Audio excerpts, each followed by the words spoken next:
Sa pusod ng Mabinay, Negros Oriental, sumisibol ang komunidad ng mga atang tinubok ng likasiyamang hatid ng lupain ng mga ninuno na nagnanais ibahagi ang ninanang kulturang hatid ay init at sigla sa bawat araw.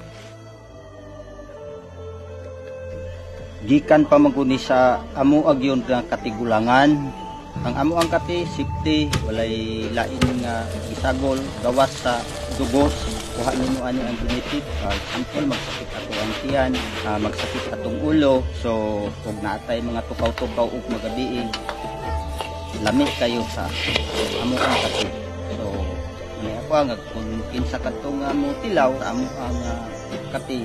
So naa sa amo ang kapunungan, sa amo ang tribo, sa mga ata diri sa barangay Kangguhog, lungsod sa Mabinay, Negros Oriental. Ang kapinigretos ng mga ata ng Kangguhog, Mabinay, Negros Oriental ay isang produktong tunay ngang maipagmamalaki ng bawat kamay na nagsikap na ito'y maihatid sa bawat agahan o tasa ng pamilyang Pilipino.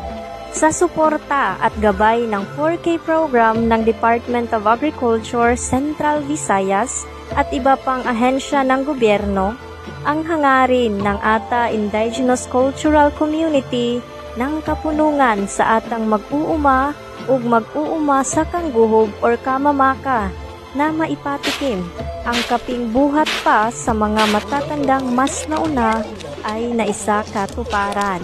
At ito'y maipagpapatuloy ng mga susunod na henerasyon ng mga ata ng Mabinay, Negros Oriental.